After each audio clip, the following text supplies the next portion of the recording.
Na tazama, mimi niko pamoja nanyi siku zote hata ukamilifu wa dahali. Amina. Maranatha, Yesu anakuja. Kuharakisha ujio wake.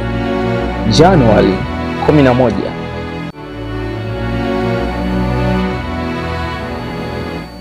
Kwa maana Bwana atalitekeleza neno lake juu ya nchi, akimaliza na kulikata.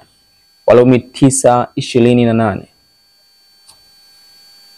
Katika unabii wa kuharibiwa kwa Yerusalemu, Kristo alisema, na kwa sababu ya kuongezeka maasi, upendo wa wengi utapoa, lakini mwenye kuvumilia hata mwisho ndiye atakayeokoka. Tena habari njema ya ufalme itahubiriwa katika ulimwengu wote kwa ushuhuda kwa mataifa yote, hapo ndipo ule mwisho utakapokuja. Unabii huu utatimia tena. Wingi wa uovu katika siku hizo unafanana na ule wa kizazi hiki. Itakuwa hivyo pia kwa unabii unaohusu kuhubiriwa kwa Injili.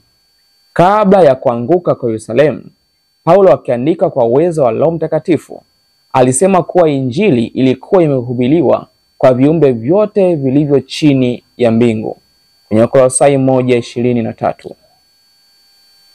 Kwa hiyo sasa, kabla ya kuja kwa mwana wa Adamu, Injili ya milele itahubiriwa kwa kila taifa na kabila na lugha na jamaa, kwenye Ufunuo 14:6 na 14. Mungu ameweka siku atakayo wahukumu walimwengu, Matendo 7:31. Kristo anatuambia siku hiyo itatokea lini.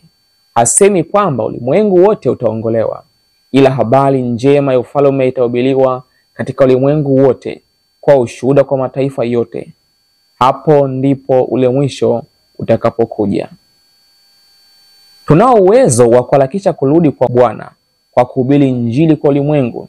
Hatupaswi kutazamia tu, bali kuharakishia ujio wa siku ya Bwana. Petro wa pili 3:12. Kama kanisa la Mungu lingefanya kazi liliyotumwa kama Mungu alivyoagiza, ulimwengu wote ungekuwa umekwisha kuonywa na Bwana Yesu angekuwa amekwisha kuja katika dunia yetu kwa uwezo na utukufu mkuu. Kinachotufanya tuendelee kuwa katika dunia hii ya dhambi na huzuni kwa miaka mingi ni kutokuamini, kuipenda dunia, kutokujitakasa na mashindano miongoni mwa wale wanaodai kuwa watu wa Bwana.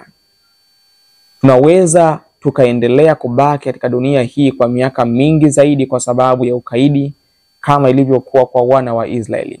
Lakini kwa ajili ya Kristo, watu wake hawapaswi kuongeza dhambi juu ya dhambi kwa kumtuhumu Mungu juu ya athari ya utendaji wao wenyewe usiofaa.